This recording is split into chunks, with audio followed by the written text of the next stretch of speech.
Hi guys, Elle here. Today we're going to jump back into the tarot journals with the Three of Wands. I did bring Artie over for a second because I thought it was very appropriate that Artie laid an egg on Three of Wands Day. She gave birth today, which is what we're going to talk about with this card. All right, I'm going to let Artemis go sit on her egg before she freaks out. Congratulations, Mommy. All right, the Three of Wands. There's your Rider-Waite Smith image, the image of a man waiting for his ships to come in. I don't necessarily agree with the whole idea that the only thing about this card, or the main message of the card maybe, is you've done the work, now just sit back, relax, and wait. Your rewards are coming. You'll reap them soon. I think that there is so much more to this card. And that's sort of the problem, I think, with tarot, illustrated tarot cards, or illustrated minor arcana cards in general, right? They illustrate one specific thing happening, and engulfed in that one number, in that one element, in this one card, is this range of meaning. Like, there's this thing happening. You know, we talked about this whole process that was happening in the Two of Wands. And in your reading, it can come up at, any point in that process. But if you understand that, that general sort of overview of the whole thing that's happening, it's easy to see where the images on all different tarot cards sort of fall, how they fall into the grand scheme of things. But that is why sometimes, like, oh my god, it's just so much easier to pick up a deck that has pip cards, because you're not, pulled in just this one direction. I think, yeah, it can be that point after you've done the work, after you've manifested things, where you sit back and wait. But I don't think it always is. That's just me, though. So where in the Two of Wands you had transformed your desires, your energy, your creative urges, and prepared them, or prepared for them, here in the Three of Wands, you let them manifest. You let them into the world. You let them enter the world. You take action. You create. You manifest. You crystallize. I love that word for this card, crystallize. But it becomes physical. It's time for enterprise now. Here we go. That power that was conceived of before, here is birthed and it grows. Here at this card is where you start to create a strong foundation for yourself in the world. And this happens because you prepared in the previous cards, because you now have this strong inner strength. You have this motivation, you have this courage, you have this boldness, you have this focus. And there's this urge to seek out adventure, to boldly go where no man has gone before. Sorry, I just watched Star Trek. So from this strength, from this stability, comes the birth and comes the growth. And when you're at this place where there's this internal go, it's like it becomes reflected back at you from the world around you. It's like the universe says, yes, I agree. And it's like this cosmic alignment that happens. There's even sort of a cool convergence, I feel like, that happens here between inner and outer. The universe is ready to accept what you're going to give it, and the two of you can sort of create now. But it's like this window of opportunity is here now. This creation is going to happen now. This manifestation, and the universe will support you through this. This is where opportunities come up. This is where other people come to help, and it just seems like they come out of nowhere, but it's sort of maybe destiny or something, The universe starts to help you out here. Sometimes spontaneous help arrives, things like that. But there is this harmony between you and the world here that allows this growth to take place, that allows this flourishing to happen. This flourishing of whatever it may be, your desires, your passions, your projects, whatever the case may be. So in this process of making external what before was only internal, you come to this idea, I guess you could say, that you're changing the world. You're putting it out there and it affects other people. So you have to get beyond this idea of I, me, mine, and look to others. Look at what may be best for others, for family, for friends, for community, for the rest of the world. Another big part of this card is the idea of partnership and teamwork and working with others, working in conjunction with others to get things done, to see things through. And the idea of this group effort, it can add more fuel to the fire and make things stronger. It can also provide you with support. It can also bring in this idea of like checks and balances into the equation. You're being watched and they're being watched, and that just allows everything to move forward easier and seamlessly. It's this idea of united, we are stronger. There's definitely this desire to get out into the world. It needs to get out. And I think that a lot of the associations with other people, with partnership and teamwork and working in a group are so appropriate here. Because it's not just about you. When things are out into the world, whatever they may be, they affect other people. So I think a surefire way, if you're talking about like an actual enterprise or something, a business, a project, the team and how the team works together is very much a part of this card. And it would signify that, it's good. Get other people involved. So a huge piece of advice that really very often comes up for me when I see this card in a reading is to envision the future, kind of plan for the future. Don't necessarily worry about where you are right now in the present, because things are sort of okay right now. You're doing things. It's where you're going to go down the line. Here at the Three of Wands, you're sort of like this seed that wants to burst open and invade the world and do things and create and become. But the seed that's burst open, it itself doesn't necessarily know what plant it's about to become. So here you really have to consider what lies ahead, the future. Even though you had prepared, once you take that step and take action and put it out there,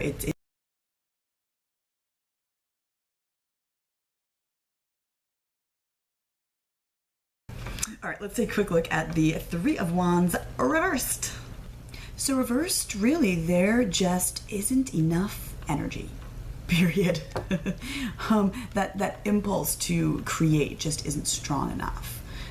It's scattered. It's unorganized. You can't get organized for whatever reason. And it's sort of like the inner and the outer haven't quite lined up yet to provide you with that perfect window of opportunity in which to act. I think that with this card, though, it's telling you that it will, the outer circumstances and inner organization and inner motivation will line up. It's going to happen. Your struggles will soon be coming to an end. So there's another idea I want to touch on that I think most people would associate with the reversal of this card. For me, it tends to come up upright, but like with another card or something that sort of leads me down this direction. And it's a very simple idea. It's something that a lot of people associate with reversals, and I'm no different normally. But it's just this over exaggeration of the impulses that we were talking about before. That desire to create and manifest your passions and your desires and all that. It's like you have this desire to conquer the world, and that can be a very healthy one, but at some place it's morphed into this out of control, over exaggerated enthusiasm and into this voracious appetite, especially a sexual one in this case, but where it becomes this consume. You know, that urge to manifest your desires in the world and live them and experience them just gets a little bit over-exaggerated. It can morph a little bit and just be pulled in one direction or the other. And that can definitely be a reversal or an upright, however you want to look at it. An aspect of the card. So say you're talking about personal development in a reading, and this is something we've touched on in each of the other cards so far, so I want to try and continue with it. But when this card comes up, this would be like the moment that you present your newly developed, your new self to the world. You show yourself off and show everyone how you've changed. It may even involve, you know, having to create a moment or create a situation in which you can show that off. So say this card comes up in like a row of cards where you're maybe looking at like a specific time frame. This card would then represent the time to act, you know, that moment. Maybe before that, outer circumstances or certain aspects of your inner self weren't ready for your action. They weren't ready for your creation yet. But now here is that perfect window through which, you know, you can step through into the world, through which you can act and manifest and create. Practically speaking, for me, this card often represents just kind of a busy time in general. It can even be like this situation where there's lots of different people involved, lots of voices, you know, lots of different energies. It can be a productive and a positive atmosphere, but it may be a situation where you're being drowned out, or you're being overlooked, or you're not being heard. So the advice with this card then would be to speak up, to stand up, to put yourself out there and be bold. Another way this card comes up, and it's, I don't know, I think it's kind of a weird way that it comes up for me, but it comes up like this all the time, is like when it's describing a person. It can be describing someone who is so passionate and focused on what they're doing, that they come off as like controlling, really controlling, or overbearing, or nitpicky kind of thing, even condescending. It's only because, you know, they are so enamored with their own vision of what they're doing, that it's almost like they're using you. You know, you're kind of just a side note in this equation, and they're using you to sort of further their own goals. It's not that serious as I make it sound, but yeah, it does. It comes up like that a lot. I think that the advice with this card in general, I think I said it already, but it's to take what you have out there, you know, whatever it is, whatever you're working with, whatever you're working on, and guide it, you know, lead it into the future, and vision seeing it through and do the work. So I already showed you guys the Rider-Waite-Smith card, where the gentleman here has set things in motion. He's maybe packed his ships full of cargo. We've all heard the stories, right? But he's set things in action. He's taken action in the world, and at this point, he's sort of maybe waiting for the return. You know, he's done the work. He's set things in motion. I showed you this one too, the Three of Wands, from a Marseille deck. But I like this one too. I like how in the center, where all the three wands come together, there's this leafy sort of a growth, you know, this I keep quoting Yoav Ben-Dam, but this desire to invade the world. I think that comes right from his book, but I feel like that's what's illustrated there, you know, this desire to grow into the world, and just growth in itself being represented there is perfect. This is the Three of Wands from the Navigator's Tarot of the Mystic Sea, just like Artie's egg. But I enjoy that one too. You know, this cooking of the cosmic egg that's happening here, giving fire to new life, to new enterprises, to new desires, to new passions. You know, it's a beautiful card.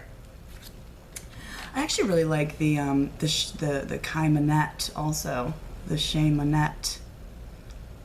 And I think this card is really cool. It really speaks to this idea that at this stage of creation, the desire to create is the same desire to touch other people and to change the world and affect other people. And it does, you know, that action changes the world. And the world itself is continuously, perpetually changing on and on and on. And I love that you sort of have this infinity symbol here on the card, that perpetual change that you've added to here, you know? Very cool. Oh, I have too many cards to pick from. Okay, we're gonna do a threefer. In a lot of decks, you'll see this window created from the Three Wands, and we kind of talked about at least how I go about looking at this window that's created in all these cards. It's where that outer and that inner sort of line up, and you act. You know, you step through into the world, into action. This is a cool one. This is from the artist's Inner Vision Tarot. You can see, you know, this construction, this building that she's doing back here. It's not complete, but she started. I even like the fact that she has like lots of arms. Like she can do lots of things at once. She's busy. She's active. You know, she's fiery. Oh, and the Fountain Tarot is so beautiful. This is one of my favorite Three of Wands for sure. Isn't that beautiful? It's like he's pulling the energy in, or he's pushing the energy out, but he's, you know, he's trying real hard to manifest his objective. What do they call it? I think it's like focused will or focused effort, and he is focused as shit. And this is from the Tarot of the Sevenfold Mystery, Robert M. Place. This is how you definitely see a lot of cards. They take their inspiration from the Rider-Waite-Smith deck, you know, waiting for your ships to come in, that whole idea, wherever it falls on that spectrum. But I like this one because the dude here is like actually on the ship. He's venturing forth, you know, with his supplies or whatever, you know, with his desires, with his passions, with his enterprise. And I will stop there. All right, guys, that's been the Three of Wands. So thanks so much for watching. I'll see you next time with 4.